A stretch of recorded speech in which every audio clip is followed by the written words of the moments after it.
Is the modern-day Israel the same Israel of old in the Bible, a nation that disappeared, came back? The same land, the same people, the same identity. The question is not what happened. The question is, did God say this would happen before Israel was ever scattered? God already warned it would happen. Deuteronomy 28, Leviticus 26, but in the same breath, God promised something shocking. He would bring them back. Deuteronomy 30:3-4. After nearly 2,000 years, 70 AD, Israel is destroyed and scattered. The destruction of Jerusalem for nearly 2,000 years. No nation, no land, no sovereignty. Then suddenly, the establishment of the state of Israel, a nation reborn in a day. Isaiah 66:8. People say the original Israelites disappeared and that modern Israel is fake. That sounds convincing. Until you actually look at history, the Israelites didn't vanish, they were scattered. And for over 2,000 years,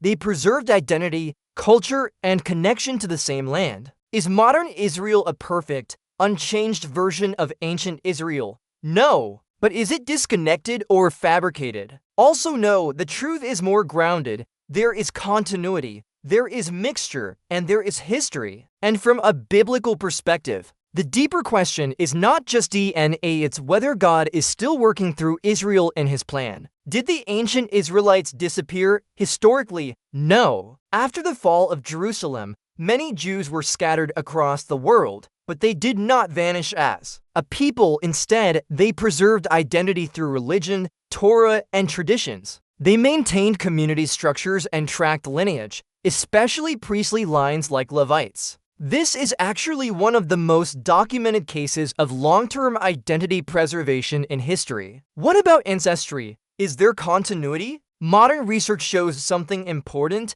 There is continuity. Jewish populations across Europe, the Middle East, and North Africa share common Middle Eastern ancestry. Many trace back to ancient populations in the land of Israel. But there has also been mixing, migration over 2,000 years, intermarriage and conversion, cultural blending. No ancient people group on Earth is 100% unchanged today. The land itself never became empty. Not all Israelites left the land. Some remained and mixed with later populations today. Both Jews and Arabs in the region can trace roots back to ancient inhabitants of that land. So history is layered, not erased. Where the they are fake argument comes from. This argument usually comes from one of three places: oversimplification. People assume identity must be 100% biological and unchanged. That's not how any nation survives over millennia. Political narratives. Some arguments are tied to modern geopolitical positions. They use history selectively, misunderstanding biblical identity in scripture. Israel was never defined by DNA alone.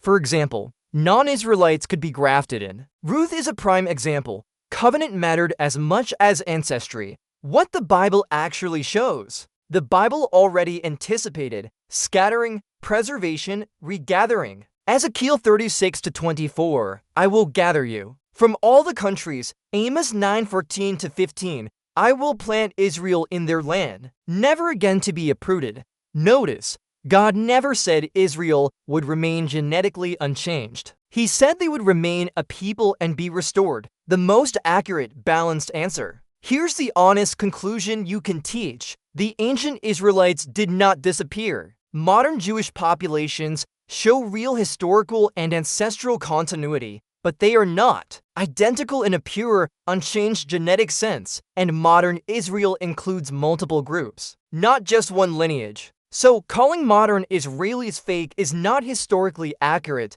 but saying they are a perfect, unchanged continuation is also not accurate. Israel is not just a nation, it is a sign, a signal, a prophetic clock, and when you see Israel moving, you are not just watching history, you are watching prophecy unfold. My final thought: if someone's argument depends on they must be 100% identical or they are fake, that standard would erase every ancient civilization on Earth. Israel is actually unusual not because it changed, but it survived at all because of God's perpetual covenant with Israel through Abraham, Isaac, and Jacob.